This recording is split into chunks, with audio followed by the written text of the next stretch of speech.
That's what that means.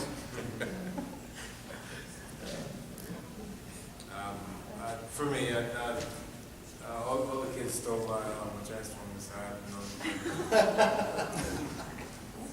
This was recently, wasn't it? Yeah, this was recent.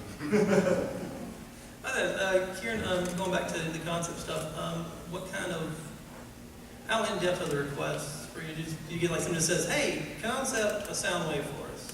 Or do you get like a list of like what his attributes or what they want you to kind of bring across? Well, a lot of times they'll have certain scenes that they want in the movie.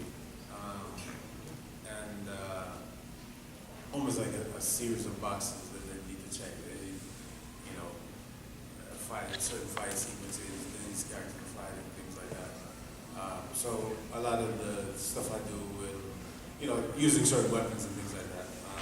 A lot of the stuff I do will incorporate that. The most recent movie was G.I. Joe, so I had to kind of use go off of a lot of the weapons that they have in the movie and work out sequences and things like that. So mostly that's kind of how it goes. Fantastic. I know through,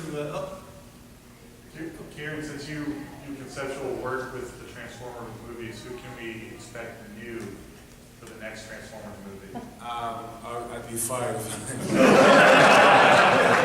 so let's all pass around a collection here so we can get some news. Swiftly be in the audience.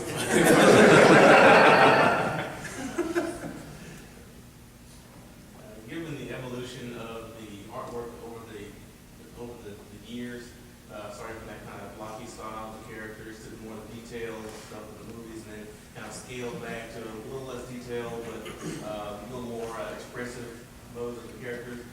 I know you guys all put your own spin on characters and you have a little bit of restrictions, but if you were able to draw those characters the way you wanted to, what would that look like? And take your favorite character and describe it, I guess. Well, I grew up in the 80s, so I'm a big Generation 1 guy. And so,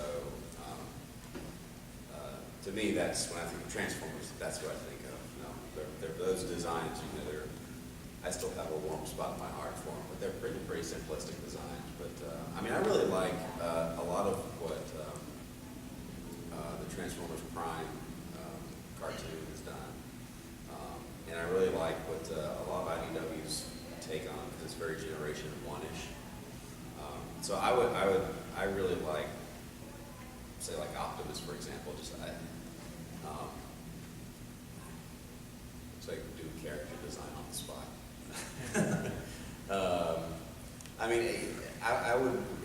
If I was drawing, it would look a lot like the Generation 1, maybe a little more detail than that. Not pushed so far as the movie. I kind of like more simplistic, simple design. Yeah, I agree. I like the movie stuff a lot, and but as far as proportions and things like that, I like what they do with them. But maybe a blend of the Generation 1 and Generation of the movie stuff.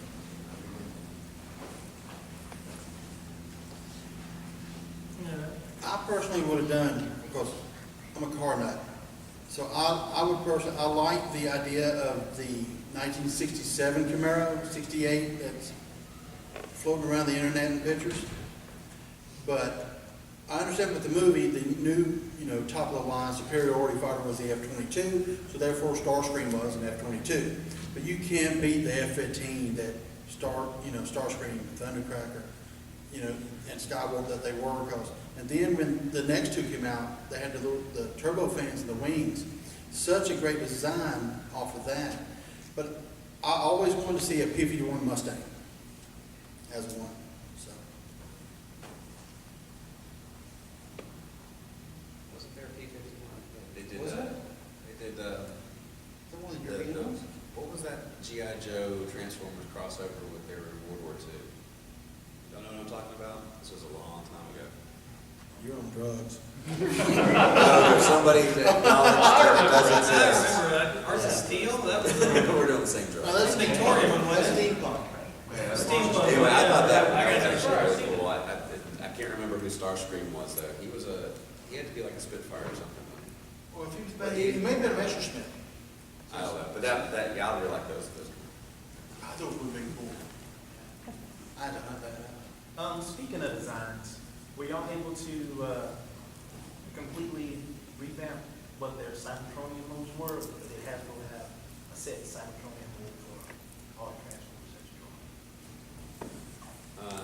That's a good question. I mean, I wasn't involved in that part of the process, so I'm not exactly sure what the process was when they redesigned them. I know that there's a little bit of leeway from one artist to the next as far as the specific details. I mean, they're all basically the same. They're like variations on the same design. Even from More Than Meets the Eye to Robots in Disguise, you'll notice a little bit of difference, but I don't know. I'm sure that they are settled on a range of like it has to look essentially like this, but you can have your interpretation of it. Yeah, because the recent ones in Robots in Disguise, to me, look a lot different from what I remember from the early or flashback from the cartoons, the episodes we watched. Because those were still hover, but the Cybertronian modes that I had done, they were wheeled and a little different. You know. Which do you find more difficult to work with, drawing vehicle modes or the more animal type design like Dinobots or Insecticons?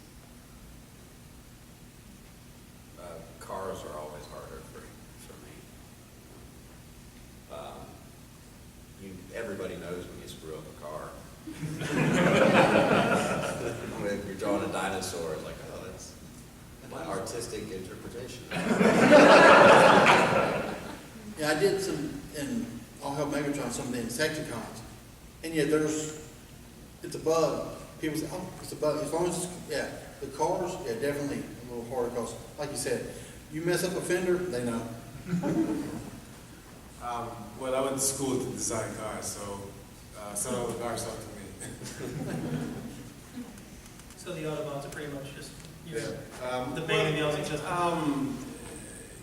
It's kind of crazy, but that's really what I want to do, design cars. So anything that has to do with cars is always in my alley. I know a lot of guys don't necessarily like to draw cars, but they're pretty simple.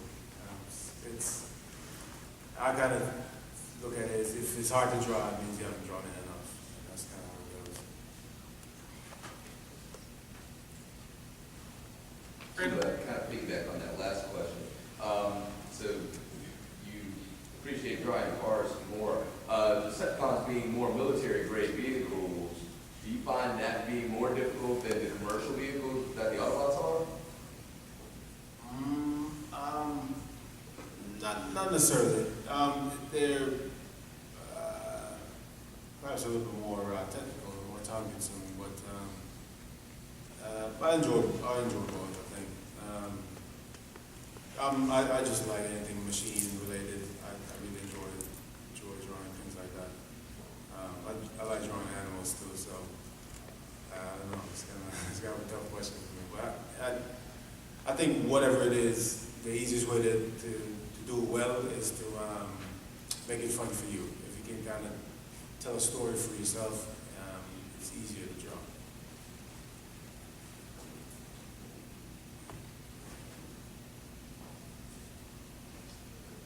Zelda. Is there any particular story arc in the IDW line that you enjoy particularly? Because I just started getting into the More Than Meets the Eye with Rodimus Prime on the Lost Line, which I've been reading recently, and I've been quite enjoying it. So I'm curious what particular story arcs in the Transformers line that you two have enjoyed, seeing you both working. My favorite is Wreckers. Well, they're Wreckers, and when they showed up in the third movie, I cheered. I was like, yeah! But they're Wreckers.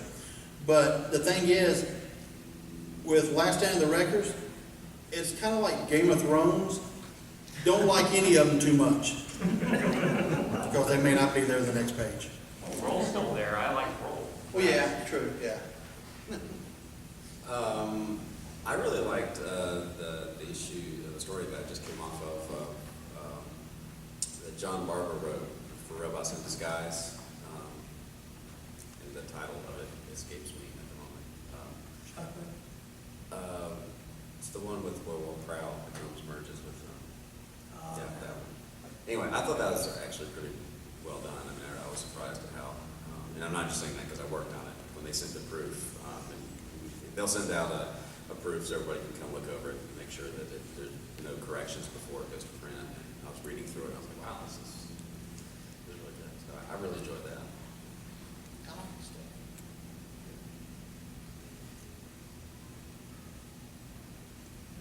All right, well, I got one. Why not? I'm moderating this thing. It's my job. Seeing as you're kind of fans,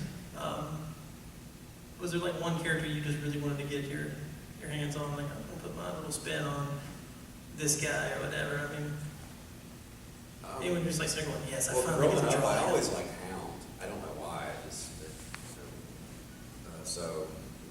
yeah, I will. I'd like to do something involving Hound. You gonna show up on the Lost Light instead of nowhere? Yeah, just replay him. Put him in there. Thanks, brother. Actually, I have a couple. One of them is, I would really, really like to do. All right, going back to the figures, and this is back with the Marvel line. Do you remember the smaller Autobots? You know, I would like to do that, but even more than that, all of Soundwave's cassettes, I'd like to work on a story of just them and what they're doing when they're not fighting. You know, they're arguing with each other, pushing each other around. It's just like inside, there's just like this man. You just hang out in Soundwave and just play. Like a weird Super Friends episode. Meanwhile, in Soundwave. Yeah, because they may be stacked as a cassette, but maybe their consciousness. Do y'all remember Herman's Head? Yeah, it's something where they're just walking, you know, and it would rock. I would love That'll to do it. probably be the last Herman's Head reference you ever heard. Would they be like voice inside Soundwave's head the entire time? Yeah. How would that not drive him crazy? Maybe that's why. Why he talks the way he does, actually. Situation intolerable. Well, yeah, I'm on his page. All Soundwave and his cassettes. I'm a big Soundwave fan, so. Now, I want to do a story about Huffer and why he's really upset that he's so small when Optimus is so big and they're both trucks. It's always kind of. That was the first Transformer I ever bought, and I was wondering the same thing. The little bitty Yeah, he's a orange. semi, but he's this big. Bitter Huffer. Well, sort of, I guess along the lines of a couple of questions that have been asked already. Because the Decepticons are they're the violent ones, they're the military guys, and the Autobots tend to be more we fight to defend what we have and what's right. Is there a difference in approach between the two, the characters of the two factions, to kind of bring across maybe a little bit of just say off some hand someone crawls out of a rock and has no idea who the Decepticons and Autobots are and what their story is?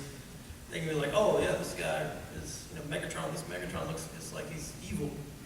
How do you approach? The approach you kind of bring across even more so the side of the fact they have giant guns on their arms and scowls on their faces. Is there any sort of approach? Actually, well, this goes back to, you can even go back to anime. The good characters have the larger eyes, and a lot of times the evil characters, will have smaller eyes, closed. I would always just a little, I may be the only one picking it up, but the Autobots and the good guys, I would try to do cleaner than the Decepticons, because the rough guy, he's just roughed up and, just to convey that he's the bad guy or he's wearing the black cowboy hat where the Autobots, were a little cleaner on the art. They were the good guys. So Wacky puts cowboy hats on all the.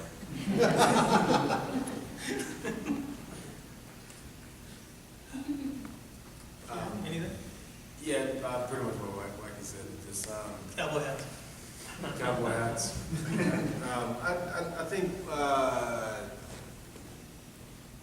whatever you're thinking kind of comes out on the paper, because if you think it's a bad guy, for some reason you put elements in it that make it feel that it's a good guy.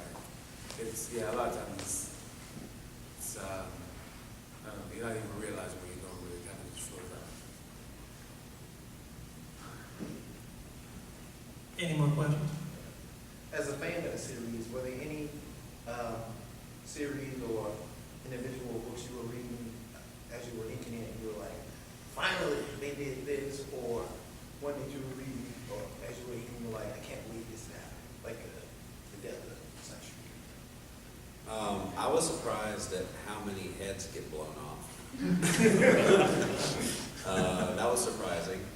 There's a lot of, pretty soon they're going to run out of well-known characters if they keep on going. So that was probably the biggest surprise for me as I was inking. It's just and storytelling-wise, I think it's a good thing. They're not afraid to go there, and nobody's really safe. Yeah, I mean I don't think there was anything I had in particular that I was like, well, finally they did this. But that's one of the things that stood out with the storytelling. I was like, wow, they just off so and so. Jordan Martin's Transformed. Yeah. It's like, I couldn't, I like, Sunstreaker. It's like, wow, he's like one of the original, and they killed him, or like in records when the twins, was it Top Twist, Top Spin and Twin Twist, if they killed them, and I'm like, I remember that's a whole line when you pulled it back, they would actually transform. That was a whole marketing campaign, and they killed them. I'm like, oh, of course the marketing campaign was 20 years ago. We're still making that money. That's a marketing campaign that really works when 25 years later you're like, I remember it. Yeah.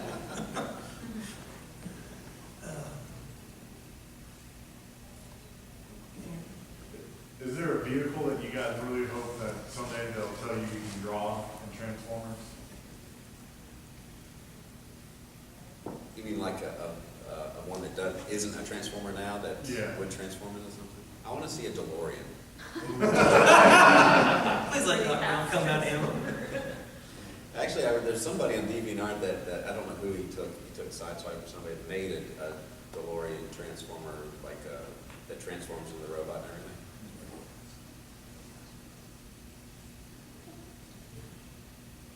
A Harley.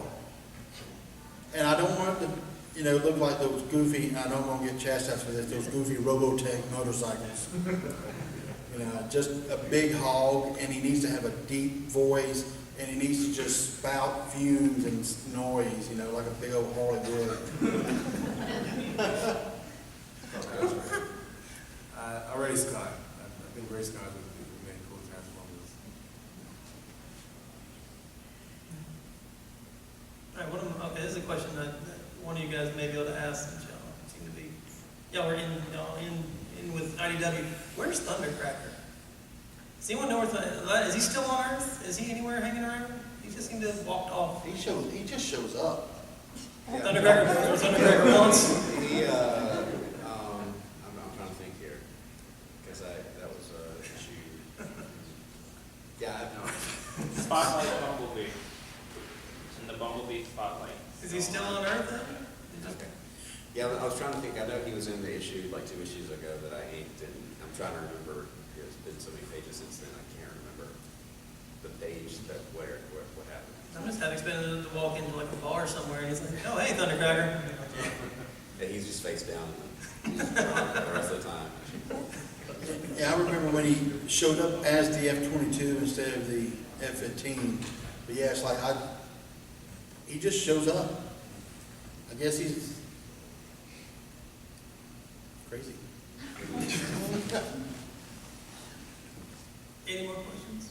Come on, guys. No? All right, well, we are going to call it there then, I guess. Kieran, Brian, Wacky, you guys have been great. You guys have been great. I forgot to say, I am Ronnie Dean. I'm with Neil Essentials Online and Nebulon Pirate Radio, the first independent Transformers podcast. Look us up on Blog Talk Radio. Y'all have been great. You guys have just answered and made a fanboy really happy over here. I know you made a lot of these people happy. Guys, one hand against the other was a great sound to get these guys off. A little hand clap, guys.